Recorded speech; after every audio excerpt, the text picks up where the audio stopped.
Hi everybody, I'm Kim Robertson, Celtic harpist, and I'm here at home playing for you at home at Irish Fest at home. I'm on my deck and back playing for a lot of noisy birds.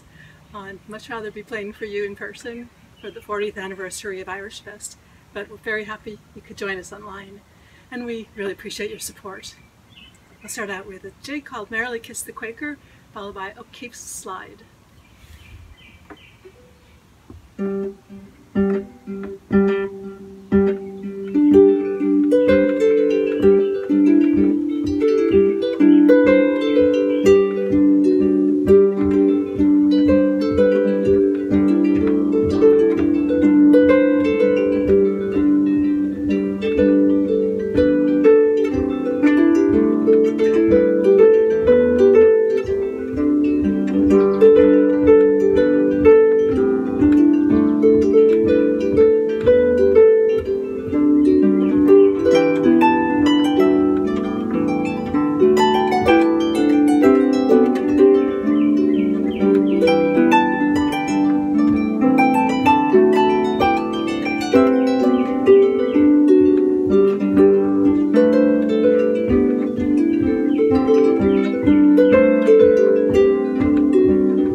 The last piece I played was a Scottish reel called Glenlivet. And next I'm going to play a piece for you by Turlough O'Carolan, who is a great blind Irish harper in the 1700s, and we're celebrating his 350th birthday this year, so harp players all over the world are playing his music wherever they can. This is my favorite piece that he composed called Eleanor Plunkett.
Next I'd like to invite Rachel Pollock on stage with me. She is one of my harp students at the Irish Fest School of Music, and she's also sings and dances, and she's going to do just a few pieces with me today. Hi Rachel. Hi. 1, 2, 3.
Rachel's going to sing a song for you in Irish Gaelic. The title is Vocation, which translates, "What does it matter?"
Thank you everybody for joining me on the virtual harp stage at Irish Fest at Home. Let's hope we can do it in person next year. We miss you, but thank you for supporting us. I'm a year-round teacher at the Irish Fest School of Music, and since we can't meet in person, if you're interested in signing up for harp lessons or any other of the instruments that they offer from all the talented instructors, feel free. We have a growing number of harp players in our community of all different ages, and some take private, and also there's group lessons and we play together in a group, and it's really good fun. So thank you for supporting the Irish Fest and the Irish Fest School of Music and keeping the traditional arts alive. That's what it's all about. I'll finish with a traditional piece called Sir Sidney's March.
We're here in Elm Grove, Wisconsin today with the owner of O'Donoghue's Irish Pub, Jamie O'Donoghue. So we've been here for 18 years. O'Donoghue's took over for Verbrick's in 2002. It had been consecutively run by the Ramstack family and the Verbrick family for about 138 years between those two families. And then we've been here 18 years with first myself, and now my sons are working with me. I understand, however, that your dad was involved in Irish Fest in the early days. How was he involved, and how does that play in? From the story that I understand, Ed Ward had the idea to come up with an Irish festival in Milwaukee, and he needed some funds, and my dad helped him by bringing some of the other Irish bar owners in. My dad, Derry Haggerty, and Kit Nash, and then my father also was working at Miller Brewery at the time, and he had Ed call somebody at Miller, and they provided some beer and some other money, and that's where it was really started. But we're going to do the virtual event this year, and we're really super excited about that. So Donoghue's is open now during the pandemic, if you will. How are you guys doing? Are you doing okay? We're fine. We're doing well. We've got a great following out here. We're not back to our pre-St. Patrick's Day business, but we're getting by, and we're looking forward to growing back to where we were and exceeding that. Well, Jamie, thank you very much. We truly appreciate everything you do for Milwaukee Irish Fest, Celtic MKE, and the archives. Thanks, Mike. Thank you, Matt. So we're here today at Tralee Imports in Milwaukee, Wisconsin, with Maureen Murphy-Modlinski and Rory Modlinski. I want to thank you for being a sponsor and for helping at Milwaukee Irish Fest for, I think, since the beginning of Milwaukee Irish Fest, actually. So how long have you been involved in it? Since the beginning. I started when the planning started at McGinnis's with Ed and Chuck and all them. So tell me about Tralee Imports. What do you guys do?